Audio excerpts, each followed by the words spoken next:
বাবা কুমিল্লা শহরে রিক্সা চালায়, দুঃখিনী মা অসুস্থ, রিক্সা চালায় চালায় ছেলের লেখাপড়ার খরচ যোগাইতেছে বাবা। এইদিকে সন্তান স্কুল জীবন কলেজ জীবন পার কইরা ঢাকা শহরে আসলো।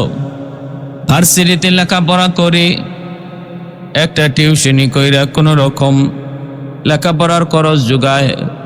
বাবা একা রিক্সা চালায়া সন্তানের ভার্সিটির খরচ যোগানো বড় কষ্টকর, তবু বাবা রিক্সা চালায় সন্তানের একটা উজ্জ্বল ভবিষ্যৎ দেখার জন্য, সন্তানের সুন্দর একটা জীবন দেখার জন্য। এইদিকে ছেলে ইউনিভার্সিটিতে ভর্তি হলো, সুন্দরী একটা মেয়ের সাথে পরিচয় হয়ে গেল, তারপরে বিবাহ বন্ধনে আবদ্ধ হলো। গ্রামের ওই দুঃখিনী মা দুঃখী বাবার কথা সন্তান শহরের উচ্চ বিলাসিতার বাতাসে মগ্ন হয়ে বাপ মার কথা ভুলে গেল। সমাজে এমন কত কুলাঙ্গার সন্তান পাওয়া যায় যারা মা বাবার কষ্টের কথা মুহূর্তের ভিতরে ভুলে যায়। সন্তান মার খবর নেয় না, বাবার খবর নেয় না, শহরে বউ নিয়া বাচ্চা নিয়া শহরে বাসা করে থাকে, অথচ গ্রামের দুঃখিনী মায়ের খবর বাবার খবর নেয় না। ভাইরা আমার, ছেলে বছর হয়ে গেল, বছরের পর বছর চলে যায়, গ্রামে আসে না। ভালো একটা চাকরির ব্যবস্থা হলো, গুলশান আজাদ মসজিদের পাশেই বাসা নিল, আলিশান বাসা। ওই বাসায় স্ত্রীকে নিয়ে এসে বসবাস করতেছে। দিন যায় রাত যায়, মার কথা বাবার কথা যেন ভুলেই গেল। এইদিকে স্ত্রীও তাকে বাপ মার কথা ইয়াদ হদে সাহায্য করে না, বরং বাপ মার কথা ভুলে যাওয়ার জন্য স্ত্রী যদ্দূর করার তা করে। আজকে আমাদের সমাজে এমনও স্ত্রী পাওয়া যায় যে স্ত্রী চায় না শ্বশুর শাশুড়ির সাথে মিলেমিশে সংসার করবে। ওইদিকে গ্রামের বাড়িতে দক্ষিণী মা আর বাবা শুধু সন্তান সন্তান করে আহাজারি করে। একবার যদি সন্তানটা আসতো, একবার যদি সন্তানটারে দেখতে পাইতাম। মা দক্ষিণী আর সইতে পারে না, বাবাকে পাঠায় অনুরোধ করে, স্বামীকে একটু যাও না,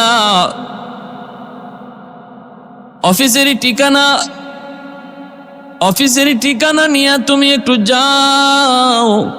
সন্তান আমাদেরকে ভুলে গেছে, কিন্তু আমরা তো মা,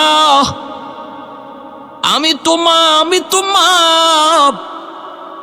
10 মাস 10 দিন আমি তো আমার পেটে রাখছি, এজন্য অভিমান করে তুমি যদি থাকতে পারো, কিন্তু আমি মা থাকতে পারি না গো স্বামী। একটা নজর আমার সন্তানকে দেখাও। দেখানো লাগবে না, তুমি নিজে যায় দেখে আসো, তুমি যদি যায় দেখে আসো, আর তুমি যদি আমাকে বলো এরকম দেখছি, আলহামদুলিল্লাহ আমি খুশি হয়ে যাব। তোমার দেখেই আমার দেখা স্বামী গো, একটু যাও না, আমি আর পারি না, তুমি একটু যায় দেখে আসো। স্ত্রীর বারবার অনুরোধে স্বামী, রিক্সাওয়ালা স্বামী স্ত্রীর বারবার অনুরোধে অফিসের ঠিকানা নিয়ে ঢাকা শহরে আসলো। এ ভাই বাস্তব ঘটনা বলতেছি রে ভাই, বাস্তব ঘটনা, একটু মনোযোগ দিয়ে শোনো, দিলের কান দিয়ে লক্ষ্য করে শোনো। এইদিকে বাবা সন্তানকে দেখার জন্য শহরে অফিসের ঠিকানায় চলে আসলো। দারোয়ান আটকায় দিল গেটের সামনে। কার সাথে দেখা করবেন? কয় অমুকের সাথে। কয় আপনি এখানে দাঁড়ান, সিসি ক্যামেরার মাধ্যমে স্যার আপনাকে ঠিকই দেখতেছে। আমি যাই স্যারের কাছ থেকে অনুমতি আনতে হবে, স্যার যদি আপনাকে অনুমতি দেন তবে আপনি ঢুকতে পারবেন, নতুবা ঢুকার কোনো অনুমতি নাই। এই বলে দারোয়ান গেল স্যারের কাছে, যায় বলতেছে, স্যার একটা বৃদ্ধ লোক গেইটের পাশে দাঁড়ায় আছে, আপনার সাথে দেখা করতে চায়। আমি তো আসতে দেই নাই, আটকায় দিছি। আপনি অনুমতি দিলেও তারে ভিতরে ঢুকতে দেব। স্যার সিসি ক্যামেরার দিকে তাকায় দেখে গেইটের পাশে দাঁড়ানো লোক ওই গ্রামের বৃদ্ধ লোকটা আর কেউ নয়। এই বৃদ্ধ লোকটা হলো তার জন্মদাতা পিতা। দেখার পরও কিন্তু দিল নরম হয় না। এতদিন পর বাবা আসলো, এক নজর সন্তানকে দেখবে, তবু সন্তানের দিল নরম হয় না। বরং দারোয়ানকে বলতেছে, যাও যা বলবা স্যার বড় বিজি আছেন, অনেক ব্যস্ত, এখন দেখা করা সম্ভব নয়। নাও তোমাকে 300 টাকা দিয়ে দিলাম, যা তুমি তার হাতে 300 টাকা দিয়া বলবা এখন চলে যান, স্যার খুব বিজি, এখন দেখা করতে পারবে না। দারোয়ান আসলো, এসে বলতেছে, চাচা চাচা নেন 300 টাকা স্যারে আপনাকে দিছে, আর বলছে স্যার বড় বিজি, খুব ব্যস্ত, ঝামেলা আছে, এই মুহূর্তে দেখা করা সম্ভব নয়, আপনি আজকের মতো চলে যান, তবে 300 টাকা নিয়ে যান। এই কথা বলতেই ওই গ্রামের রিক্সাওয়ালা বাবা ডাক দেয়া বলতেছে, বাজান রে, আমি যে এখানে এসেছি তাকে দেখার জন্য, সে কি আমাকে দেখতে পেয়েছে? বলে হ্যাঁ, সে সিসি ক্যামেরার মাধ্যমে, ওই যে দেখেন ক্যামেরা লাগানো, ওই ক্যামেরার মাধ্যমে আপনাকে চিনতে পেরেছে, দেখতেও পেরেছে। এই কথাটা বলা মাত্রই বাবার চোখ দিয়ে দরদর করে পানি পড়ে। বাবা কান্দের, কই বাজান আমার টাকা লাগবে না, আমি টাকা নিতে আসি নাই, আমি এসেছিলাম এক নজর আমার সন্তানকে দেখার জন্য। যেই সন্তান আজকে বছরের পর বছর বাবাকে ভুলে রইল, মাকে ভুলে রইল, যেই সন্তানের কারণে আজকে মা শুধু সন্তান সন্তান করে করে বিছানায় পড়ে যায়, ওই সন্তানকে এক নজর দেখতে এসেছিলাম রে বাজান। আমি ভিক্ষা নেওয়ার জন্য আসি নাই, কোনো সাহায্যের জন্য আসি নাই। দারোয়ান বলতেছে, চাচা তাহলে আপনি বুঝি আমার স্যারের আব্বা? বলে হ্যাঁ, আমি হলাম তোমার স্যারের বাবা, জনম দুঃখী বাবা। আমি তোমার স্যারের উপযুক্ত বাবা হতে পারি নাই, তোমার স্যারের উপযুক্ত বাবা হতে পারি নাই রে বাবা। তখন ওই দারোয়ান বলতেছে, চাচা কষ্ট নিয়েন না, স্যার বুঝি আজকে বছরের পর বছর বাড়িতে যায় না, মাসের মাস বুঝি আপনাদেরকে খরচের টাকা দেয় না। চাচা আমি বেতন পাই মাত্র 5,000 টাকা, এর মধ্যে প্রতি মাসে 3,000 টাকা আমি আব্বা আম্মার জন্য গ্রামে পাঠায় দেই, খরচের জন্য রাখি 2,000 টাকা, বেশিরভাগ টাকাটা আমার মা বাবার জন্য আমি পাঠায় দিই। চাচা আপনি মনে কষ্ট নিয়েন না, আল্লাহর কাছে দোয়া করুন, বদ্ধ দিয়েন না, বদ্ধ দিলে সন্তান বিপদে পড়ে যাবে, একদিন আল্লাহ ঠিক করে দিবে। কত সুন্দর সান্ত্বনা দিয়া দারোয়ান মানুষটা, নামাজি মানুষটা তখন ওই চাচাকে বিদায় দিল। বাবা চলে আসতেছে, এই দিকে মা অপেক্ষায় রয়েছে, কখন জানি আমার স্বামী আসবে গো, আইসা বলবে তোমার সন্তানের সাথে দেখা হয়েছে, সন্তানের সাথে আলাপ হয়েছে, কথা হয়েছে, তোমার সন্তান এমন এমন। মা অধীর আগ্রহে বসে আছে। এ ভাই একটু দিলটা নরম করে রে যুবক, একটু চেষ্টা করে দেখো না দিলটা নরম হয় কিনা, চোখ দিয়ে ফোঁটা পানি আসে কিনা, তাহলে মাহফিলে আসা বসা ওয়াজ নসিহত শোনা তোমার আমার সার্থক হয়ে যাবে। দৌড় থেকে তাকায় দেখলো স্বামী আসতেছে, মা সামনে আগায়া যায়, মনের মধ্যে কত আশা, মনের মধ্যে কত খুশি। স্বামী আইসা বলবে, পাশে গেল, যা বলতেছে, স্বামী গো, ও স্বামী, বলো না গো স্বামী, আমার সন্তানকে কেমন দেখছ, কেমন দেখছ? যখন জিজ্ঞেস করে, বলা মাত্রই স্বামী আর কোনো জবাব দিতে পারে না। হাউমাউ করে কাঁদতে লাগলো, হাউমাউ করে কাঁদতে লাগলো সে অভাবী বাবাটা, যে বাবা রিক্সা চালায় চালায় সন্তানের লেখাপড়ার খরচ দিল রে। হাউমাউ করে বাবা কান্দে আর কইস, স্ত্রী গো, তোমার সন্তান আমার সাথে দেখা করে নাই, আমার সাথে দেখা করার বুঝি সময় তার হাতে নাই। আবিবি, আমি তো গেটের পাশে দাঁড়ানো ছিলাম, সিসি ক্যামেরার মাধ্যমে নাকি তোমার ছেলে আমাকে দেখছে। দারোয়ান যে খবর দিছে, কিন্তু ছেলে আমাকে চিনার পরও বলতেছি, যা বল, আমি বড় ব্যস্ত, দেখা করার সময় না। 300 টাকা পাঠিয়ে দিছে আমার খরচের জন্য। আমি দারোয়ানকে বললাম, দারোয়ান, আমি টাকা পয়সা নেওয়ার জন্য আসি না, আমি তো আসছিলাম এক নজর সন্তানকে দেখার জন্য। আমি তখন টাকাটা ফেরত দিয়া বললাম, বাবা আমি চলে গেলাম, তোমার টাকাটা তোমার বসের কাছে পৌঁছে দিও। আর বইল, গ্রাম থেকে যে বৃদ্ধ মানুষটা এসেছিল, তুমি যদি না চিনে থাকো, সে তোমার বাবা।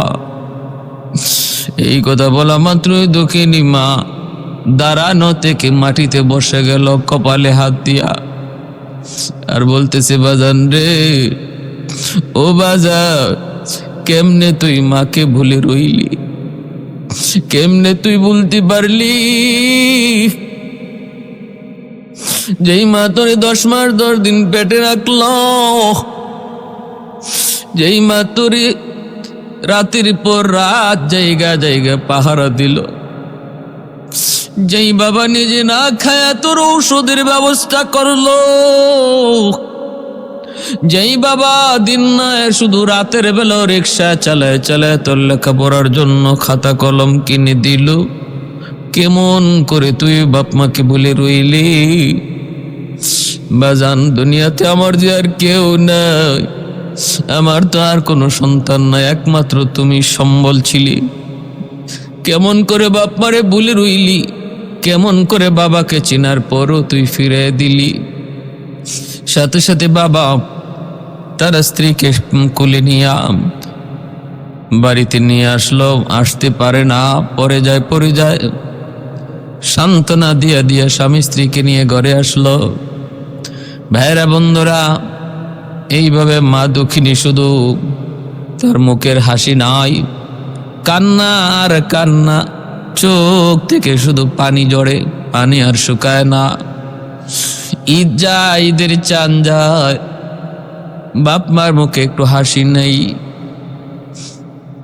ঈদের চাঁদে সবাই আনন্দ করে, কিন্তু ওই দুঃখিনী মা, দুঃখী বাবার চেহারায় কোনো আনন্দ নাই, চোখে মুখে কোনো হাসি নাই। এ ভাই, কিছুদিন পরে মা বলতেছে, স্বামী গো, আমি বাঁচবো না গো স্বামী, আমি মনে হয় বাঁচবো না, এক নজর আমার সন্তানকে দেখাও, এক নজর দেখাও। ও স্বামী, আমাকে নিয়ে চলো, আমিও শহরে যাব, যাই দেখি কেমন করে সন্তান আমাদের সাথে দেখা না দেয়।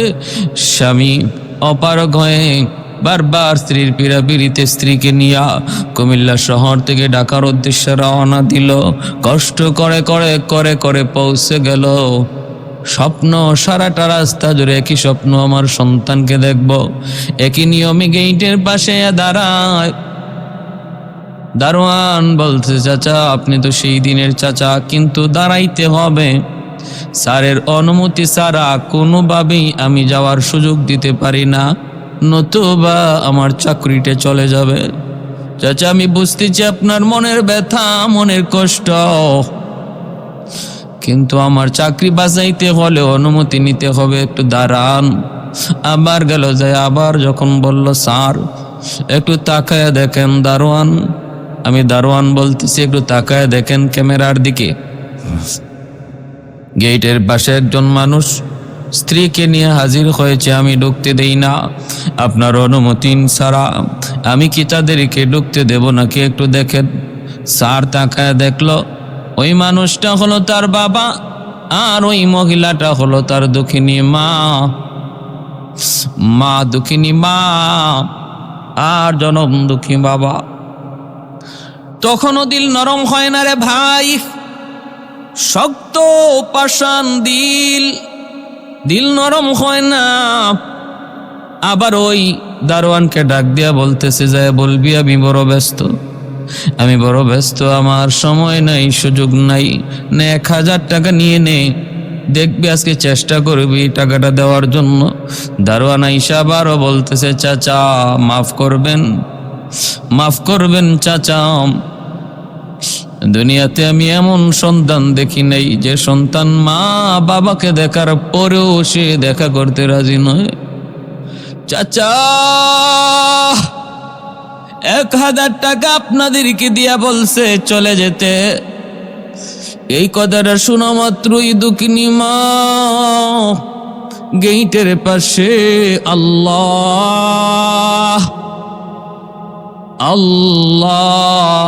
কইয়া ডাক দিয়া পড়ে গেল। ভাইরা বন্ধুরা, স্বামী কোলে নিয়া কোন রকম কষ্ট করে বাড়িতে পৌঁছলো। ওই যে মা বিছানায় পড়ছে, এই মা আর বিছানা থেকে উঠে নাই, জীবনের শেষ পড়ে গেল। ভাইরা বাপ মা পুরা আশাবাদ দিয়ে দিল সন্তান আর আমাদের কাছে আসবে না, আমাদেরকে চিরতরে ভুলে গেছে। এইভাবেই দিন যায় রাত যায়, ছেলে তো অন্ধকার জগতে ডুবে আছে, সে প্রাচুর্য দুনিয়ার শান শৌকত বিলাসিতার মধ্যে মগ্ন হইয়া দুঃখী বাবা দুঃখিনী মায়ের কথা চিরতরে ভুলে গেছে। ভাইরা বন্ধুরা, মনে রাখবেন, যতই আপনাকে আপনার নফস গুনার সাগরে ডোবায় রাখুক, একটা সময়ে কিন্তু অন্তরের ভিতরে আপনার নফসে মুতমাইন্না পবিত্র আত্মা মাঝে মাঝে আপনাকে সতর্কবাণী দিবে। একজন অপরাধী যত বড় অপরাধ করুক না কেন, অপরাধীর ভিতরে মাঝে মাঝে তারে নফসে মুতমাইন পবিত্র আত্মা সতর্ক দেয়, না ওই পথে যাবি না, আর এই কাজ করবি না। মাঝে মাঝে আপনাকে সতর্ক দিবে। ওই সতর্ক দেওয়া অবস্থায় যদি কোনো মানুষ সেটাকে মেনে নেয়, ওই সে অনুরোধটাকে, সেই সতর্ক বাণীটাকে যদি গ্রহণ করে নেয়, সেই কামিয়াব। ফিরে যদি আসে, মূল্যায়ন না করে, কর্ণপাত না করে, তার জীবনটাই ধ্বংস হয়। বাইরা একদিন ওই যুবক জুম্মার নামাজ পড়লো যে গুলশান আজাদ মসজিদ, ওই আজাদ মসজিদে জুম্মার নামাজ পড়ান যাত্রাবাড়ির হজরত মাওলানা মাহমুদুল হাসান দামাত বারকাতুহুম। তিনি আজও জীবিত আল্লাহর ওয়ালি, তিনি আজও সুস্থ আছেন। তিনি গুলশান আজাদ মসজিদে জুম্মার নামাজ পড়ান, একজন আত্মার রোগীর ডাক্তার, অনেক বড় বুজুর্গ, যাদের কাছে গেলে, যাদের কথা শুনলে পরে নিজের আত্মার রোগ ধরা পড়ে। ভাইয়েরা, বহু মানুষের জীবন পরিবর্তন হয়েছে এমন বুজুর্গদের সহবতে যাওয়ার কারণে।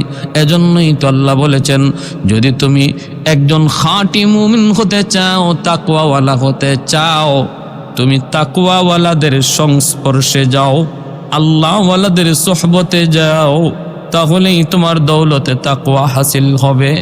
ইয়া আইয়ুহাল্লাযীনা আমানুত্তাকুল্লাহা ওয়া কুনু মা'আস সাদিকিন।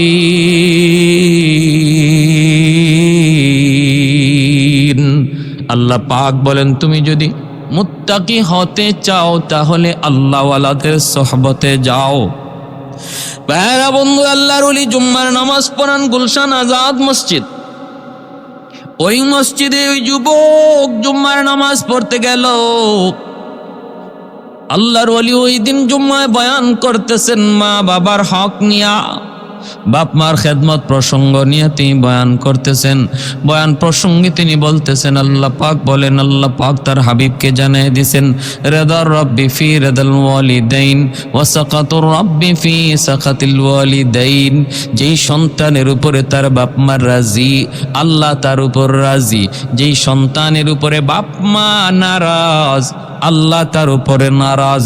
এই হাদিস তিনি শুনাইলেন আর বললেন, দুনিয়াতে যদি তুমি কামিয়াবি চাও, দুনিয়াতে সফলতা চাও, উন্নতি চাও, তাহলে বাপ মার দোয়া লাগবে। আখেরাতে যদি জান্নাত চাও, তাহলে বাপ মার দিল লাগবে, বাপ মার অনুমতি লাগবে, বাপ মার সুপারি কি লাগবে, সার্টিফিকেট লাগবে। যদি সন্তানের ব্যাপারে বাপ মার সার্টিফিকেট ভালো হয়, নবী বলেন সন্তান পাবে জান্নাত।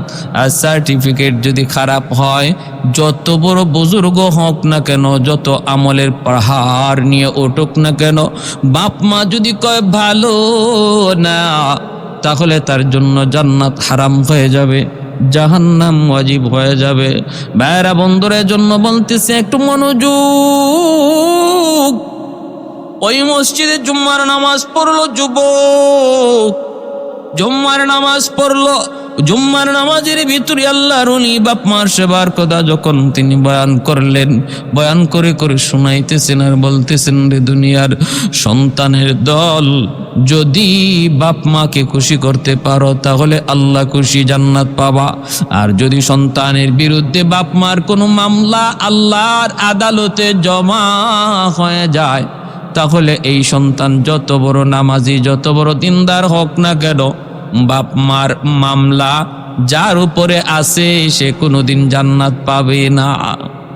মনে করতে পারো সেদিন তুমি মাপ চেয়ে নিবা।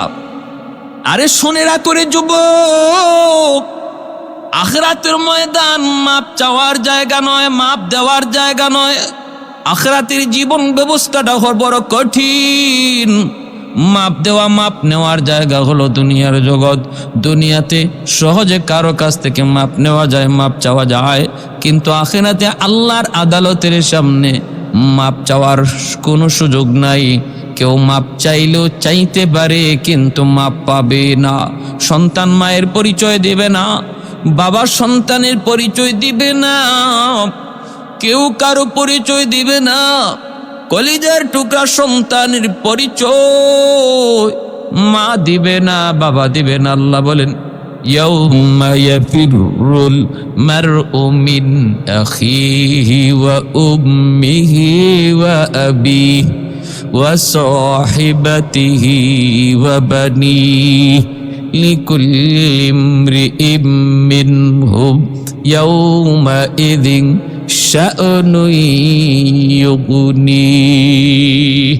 সবাই সবাইকে নিয়ে ব্যস্ত থাকবে, কেউ কারো দিকে তাকানোর সুযোগ নাই।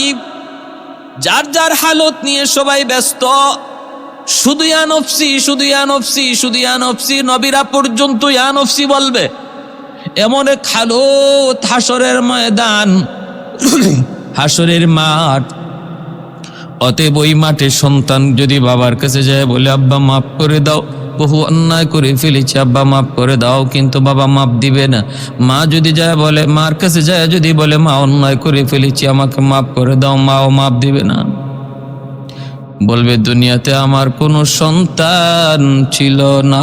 বাবার কাছে যাই বলবে, আব্বা জান, বাবার কাছে যে বলবে, আব্বা জান, একটি নেকি দিয়া আমার বাঁচাও প্রাণ, একটি নেকি দিয়া আমার বাঁচাও প্রাণ। বাবা বলবে, কে গো তুমি, চিনি না, দুনিয়াতে সন্তান আমার ছিল না, দুনিয়াতে সন্তান আমার ছিল না। এ ভাই, জুম্মার দিন আল্লাহর ওলির বয়ান শোনার পর যুবকের কিছুটা অনুশোচনার সৃষ্টি হলো, দিলের ভিতরে ভয় লেগে গেল। ভয়, বাপ মা যদি নারাজ থাকি, জুম্মার নামাজ পড়েও আমার কোনো লাভ নাই। রমজান মাস ছিল, রমজানে রোজা রাইখেও কোনো লাভ নাই, মাসটা ছিল রমজান। জুম্মার দিন যদি বাপ মা নারাজ থাকে, জুম্মার রোজা, জুম্মার নামাজ, রমজানের রোজা দিয়েও কোনো লাভ হবে না। বাপ মার আদালতে মামলা, এই মামলা থেকে রেহাই পাওয়ার কোনো ব্যবস্থা নাই। যখন এইভাবে বলতেছেন আল্লাহর ওলি, আর বাপ মার শিশুকাল থেকে বাপ মার সন্তানের প্রতি কেমন দরদি ছিল, ঘটনাটা যখন শুনাইতেছেন দিলের ভিতরে যুবকের লাগলো, চোখ দিয়া পানি ঝরতেছে। আমি আগেই বলেছি, যত বড় অন্যায়কারী হোক না কেন, সর্বদা তার দিল, তার মন শুধু অন্যায় করতে বলবে না, মাঝে মাঝে তার ভালো কাজ করতে বলবে। মাঝে মাঝে একথাও ইয়াদ করায় দিবি, তুমি বহুত বড় অন্যায়কারী, তুমি বহুত বড় জালেম, তুমি বহুত বড় জুলুমের শিকার। বারবার তার ইয়াদ করায় দিবি। একজন সফল মানুষ, ভাগ্যবান মানুষ, সেই যখনই তার দিল তারে সতর্ক করা মাত্রই সে অন্যায়টা ছেড়ে দেয়, পথটা পরিহার করে সঠিক পথে ফিরে আয়, সেই হলো সফল মানুষ, ভাগ্যবান মানুষ। আর যে মানুষ দিলের সতর্কবাণীর দিকে খেয়াল করে না, সেই হলো ধ্বংসপ্রাপ্ত। যুবক মসজিদের ভিতরেই চোখের পানি জড়ায় জড়ায় কান্দে আর কয়, মালিক, আমি বহুত বড় জুলুম করে ফেলেছি, আমি আমার বাপ মার সাথে বহুত বড় অন্যায় করে ফেলেছি, আল্লাহ আমাকে তুমি একটু সুযোগ দিবানি, বাপ মার কাছে তো মাপ চাওয়ার, আমার আব্বা আম্মার কাছে মাপ চাওয়ার একটু সুযোগ দিবানি। এই বইলা যুবক কান্দতেছে আর কয়, আল্লাহ, আমার আব্বা আম্মার কাছে মাপ চাওয়ার আগে তোমার কাছে আমি হায়াত ভিক্ষা চাই। আল্লাহ, আমার আব্বা আম্মারে খুশি করার আগ পর্যন্ত আমি হায়াত তোমার কাছে ভিক্ষা চাই। এই বইলা যুবক জুম্মার নামাজটা পইরা আর বাসার দিকে যায় নাই, সাথে সাথে মার্কেটে গেল, মার জন্য শাড়ি, বাবার জন্য লুঙ্গি কিনা, বিভিন্ন ধরনের ফল ফলাদি লইয়া, আর স্ত্রীর কাছে না যাইয়া মা বাবাকে দেখার জন্য শহর থেকে রওনা দিল। আরে যুবক, ওই সন্তান কুমিল্লা শহরে যাবে, তখনকার সময়ে 2টা ফেরি পার হওয়া লাগতো। ওই 2 ফেরি পার হইয়া যাইতে যাইতে অনেক দেরি হয়ে গেল। শহরের ভিতরে যায় ঢুকলো, তখন বেজে গেছে রাত অনেকটা, প্রায় 11টা বেজে গেল, রাত 11টা। দেরি হবেই তো, 2টা ফেরি পাড়ি দিয়ে যাইতে যাইতে অনেক দেরি। 11টা বেজে গেল। শহরের ভিতরে ডাইনে বামে চতুর্দিকে যুবক হাঁটতেছে, কোনো একটা রিক্সানি পাওয়া যায়, যাতায়াতের কোনো ব্যবস্থা আছে কিনা তার গ্রামে যাওয়ার জন্য। কিন্তু না, শহরটা শুনশান, নীরব, কিছুই দেখা যায় না। সবাই যার যার মতো করে তারাবির নামাজ পড়ে যার যার ঠিকানায় চলে গেছে। একজন মানুষকে পায়া বলতেছে, ভাইজান, আমি তো অমুক গ্রামে যাইতে চাই, কিন্তু কেমনে যাব? কোনো রিক্সা মিক্সা কিছুই তো দেখি না। লোকটা বলে, বাবারে, এখন তো সবাই রিক্সা বন্ধ করে যার যার ঠিকানায় তারাবির নামাজ পড়ার পর আর কেউ বের হয় না। তবে তোমার যদি ইমার্জেন্সি যেতেই হয়, আমার জানা মতে রাতের অন্ধকারে তারাবির নামাজ পড়াও একজন বৃদ্ধ মানুষ রিক্সা চালায়। কারণ আমি জানি গ্রামে তার স্ত্রী বিছানায় পড়া, তার ডেলি ঔষধ লাগে। ওই ঔষধের খরচ, ঔষধের টাকা যোগান দেওয়ার জন্য মানুষটা রাতের অন্ধকারেও রিক্সা চালায়। মনে হয় সে যাইতে পারে, তার কাছে যায় দেখো। যুবক বলতেছি, কোথায় গেলে পাবো? কয়, অমুক গলিতে যাও, যা দেখবা একটা দোকানের পাশে রিক্সাটারে রাইকা কনকনে শীতের মধ্যে বসে বসে কাঁপতেছে। আর শীতের মধ্যে বসে বসে কাঁপতেছি, থাকার কোনো জায়গা নাই, মেসে থাকে না, কারণ টাকা লাগবে। রাস্তায় বসে বসে রাত কাটা দেয়। রিক্সাটার সামনে আসে যায়, তুমি তাকে জিজ্ঞেস করো যাবে কিনা। আমার মনে হয় সে যাবে। যুবক তালাশ করে করে দেখে সত্যি একটা লোক রুমাল দিয়ে মুখটা পেঁচায় রাখছে। বৃদ্ধ মানুষ, গুজা হয়ে গেছে, বাঁকা হয়ে গেছে, কঙ্কাল সার, হাড্ডি বুলা পর্যন্ত দেখা যায় গো। শীতের মধ্যে দাঁতে দাঁতে বাড়ি খাইতেছে, বসে বসে শীতের কাঁপুনি, কিন্তু চিনা যায় না, মুখটা ডেকে আছে রুমাল দেয়া। শীতের বাতাস থেকে বাঁচার জন্য নাক মুখ রুমাল দিয়ে বেঁচে রাখছে। যে বলতেছে, চাচা অমুক গ্রামে যাইবানি। হ্যাঁ রে যুবক, একটু দিলটা নরম করে কথাগুলি শুনো। যাকে চাচা কয়া ডাক দিল, চাচা অমুক গ্রামে যাইবানি, এই মানুষটাই হলো তার জন্মদাতা পিতা, কিন্তু চিনে না, চেনার উপায় নাই। যেই মাত্র বলছে চাচা অমুক গ্রামে যাইবানি, বাবা তো জন্মদাতা পিতা, বাবা তো সন্তান, সন্তানের কণ্ঠ ভালো করে বাবা চিনে। সন্তানের কণ্ঠ বাপ মা হাজারো মানুষের ভিতরে ভালো করে চিনতে পায়, হাজারো হাজারো মানুষের ভিতরে সন্তানের কণ্ঠ বাপ মা সেটা ভুলে না। যখনই ডাক দিছে, কণ্ঠটা শুনেই বাবা বুঝে ফেলেছে কণ্ঠটা তো আমার সন্তানের কণ্ঠের মতো লাগে গো। চেহারাটা একটু উঁচা কইরা, চোখটা কিছুটা ছোট কইরা তাকায় দেখে, হ আমার ধারণা ঠিক যে আমাকে চাচা কইয়া রিক্সাওয়ালা তুমি অমুক গ্রামে যাইবানি কয়া ডাক দিছে, সে আর কেউ নয়, সে হলো আমার কলিজার টুকরা সন্তান, যেই সন্তানের দেওয়া কষ্টের কারণে আজকে মাথার বিছানায় পড়া। বাবা পরিচয় দেয় না, মাথাটা নিচের দিকে দিয়া কয়, হ বাবা যাব। এইবার ছেলে বলতেছে, কত ভাড়া, কত ভাড়া, কত? আমি আপনাকে ডাবল ভাড়া দিব, ডাবল। বাবা তখন মাথা নিচের দিকে দিয়া বলতেছে, বাজান সারা জীবন তো মানুষের কাছ থেকে ভাড়া নিলাম, কিন্তু আজকে আমি তোমার কাছ থেকে কোনো ভাড়া নিব না, আজ আমি কোনো ভাড়া নিব না। যুবক বলতেছে, না চাচা ভাড়া নিবেন না কেন, আমি আপনাকে ডাবল ভাড়া দিব। বাবা উঠো, তুমি রিক্সায় উঠো, ভাড়া নেওয়া লাগবে না, তুমি রিক্সায় উঠো। এই কথা বললাম, যুবক যে রিক্সায় উঠলো। বাবা রিক্সা চালাইতেছে, সন্তান রিক্সায় বসা আছে, বাবা রিক্সা চালায় আর সন্তান রিক্সায় বসা।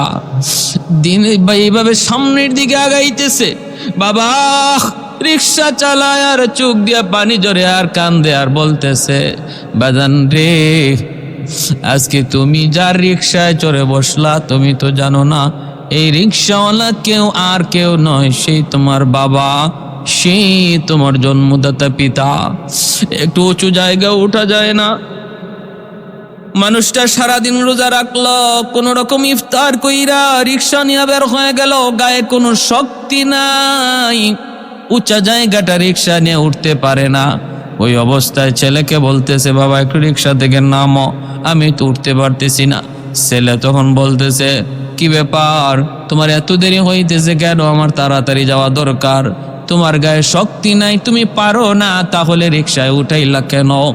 একটু গরম সুরে যখন কথা বলল, তখনই বাবাই বলতেছে, বাজান রে সারাদিন ইফতার, সারাদিন রোজা রাইকা ইফতার করার কিছুই পাই নাই, কোন রকম একটু পানি আর একটা খেজুর খাইয়া এই রিক্সা নিয়ে আবার রিক্সা নিয়ে বের হয়েছি, এজন্য গায়ে শক্তি নাই। বাবা তুমি আমার ধমক দিও না, মাইরো না, না জানি তুমি ধমক দিতে যাই আবার হাত উঠাই ফেলো কিনা। বাবা এই বৃদ্ধ মানুষটা আর কেউ না, এই বৃদ্ধ রিক্সাওয়ালা হলো তোমার জন্মদাতা পিতা। বইলাই রুমালটা দিয়ে মুখটা খুললো, রুমালে ঢাকা মুখটা যখন খুললো, সাথে সাথে সন্তান বাবাকে জড়ায় ধরে কাঁদতে লাগলো। জড়ায় ধরছে কারণ সন্তানের চোখ দিয়েও পানি, শুধু চোখে পানি, কখন মারে দেখবে, কখন বাবারে দেখবে। রাস্তার মধ্যেই বাবা নিজের পরিচয় দিয়া দিছে, বাবা আমি তোমার বাবা। যেই মাত্র দেখি যার রিক্সায় চড়ে আমি এত দূর পর্যন্ত আসলাম, যিনি কষ্ট করে করে রিক্সা চালাইয়া আমাকে এই পর্যন্ত নিয়ে আসলেন, আমার জন্মদাতা পিতা, পায়ে জড়ায় ধরে কয়, আব্বা আমাকে মাফ করেন, আমি বহুত বড় অন্যায় করে ফেলেছি, বহুত বড় অপরাধ করে ফেলেছি, আমি বুঝি নাই, বাবা আমাকে মাফ করেন। মা কোথায়?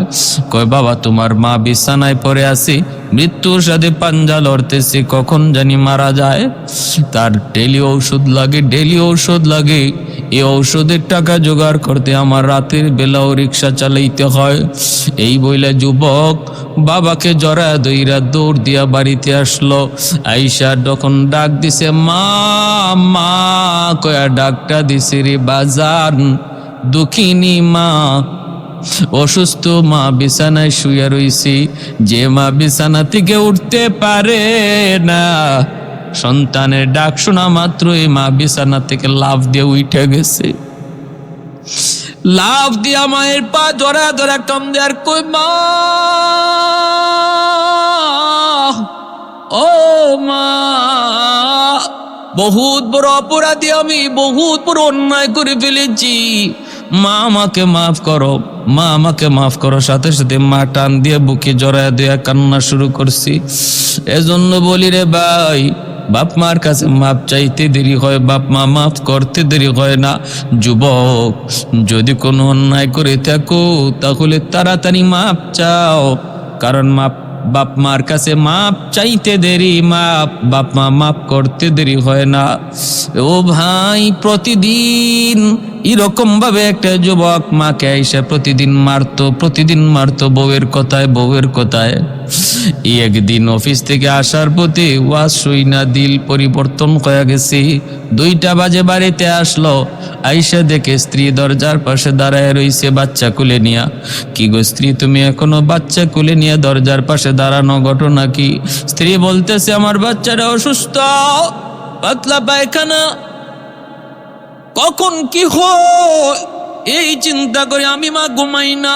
তোমরা তো বাবা, তোমরা তো বুঝবা না সন্তানের দরদ, মা যেমন বুঝে এমন বুঝবা না। সারাদিন নয়, শুধু সারা রাত নয়, যদি মাসকে মাস বিছানা থেকে দাঁড়ায়া এইরকম দাঁড়ায়া সন্তান কুলে নিয়ে আমি কাটায় দিতে হয়, আমি পারবো, ঘুমে যাব না, এতটা দরদ কলিজা সন্তানের। এই কথা শোনা মাত্রই ছেলে বলতেছে, আজকে তুমি যদি তোমার সন্তানের প্রতি এমন দরদ দেখাও, তোমার কথায় আমি প্রতিদিন আমার যেই মাকে মারি, ওই মাও তো শিশুকালে আমাকে এমন আদরটাই করছে, এমনও আদরটাই করছে, এমন মাটাই করছে, তাহলে আমি তো বহুত বড় অন্যায় পথে আছি। দৌড় দিয়ে আমার রুমের দরজার সামনে যায় ডাক শুরু করছে, মা দরজা খোলো। মা তখন তাহাজ্জুদ নামাজে মগ্ন। মা ভিতর থেকে মনে করেছে ছেলে, মনে করছিলাম আজকে আমাকে মাইরের কথা ভুলে গেছে, কিন্তু না, বলে নাই গো, মনে হয় আজকেও মারতে আইছি।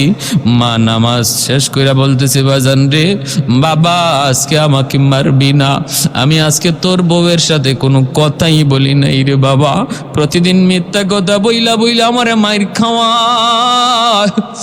আজকে আমি তোর বউয়ের রুমে যাই নাই। গতকালকের মাইরে আমার দেখে এখনো ব্যথা আছে, বাবা আজকে মারবি না। ছেলে কাঁদতেছে আর বলতেছে, মা তুমি দরজা খুলো, আমি মারতে আসি নাই। মা মনে করেছে দরজা যদি ভেঙে ফেলে তাহলে গুসায় আরো বেশি মারবে। যাইয়া মা কাঁপতেছে, দরজাটা খুইলা দিছি।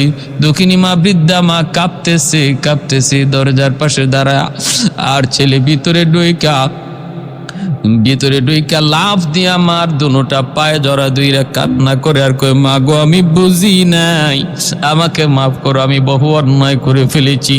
দক্ষিণে মা দেরি নাই, টান দিয়া বুকে জড়ায় কপালে চুমু খায় আর বলতেছে, বাজান আমি তো প্রতি রাত আল্লাহর কাছে দোয়া করি, কোনোদিন বদদুয়া দেই নাই, কারণ বদদুয়া দিলে গজব চলে আসবে। আল্লাহ আমার ডাক কবুল করেছে। এজন্য বলি যুবক, যত অন্যায় করো, যত অপরাধী করো না কেন, মৌতের আগে মাপ চাও, এখনই মাপ চাও, কারণ জানি না আমাদের কার মরণ কোথায়, কোন দিন কোন টাইমে। মৌতের আগে যদি বাপ মারে খুশি করতে না পারো, তোমার দুনিয়াও বরবাদ, আখেরাতও বরবাদ। দুনিয়া তো শস্য ফুল দেখবা অন্ধকার, আর আখেরাতের ময়দানে আছে আল্লাহ পাকের পক্ষ থেকে যন্ত্রণাদায়ক শাস্তি। আল্লাহ পাক রব্বুল আলামিন প্রতিটা সন্তানকে, আমরা যারা সন্তান হিসেবে আছি, প্রতিটা সন্তানকে বাপমার কদর বুঝা চলার, আর বাপমার কথা মতো বাপমারে খুশি রাইকা চলার তৌফিক দান করুন। আমার প্রয়োজন আগে নয়, বাপমার প্রয়োজনটা আগে, এটা আল্লাহর দেওয়া সিদ্ধান্ত। ওয়াসআলুনাকা মাযা ইউনফিকুন,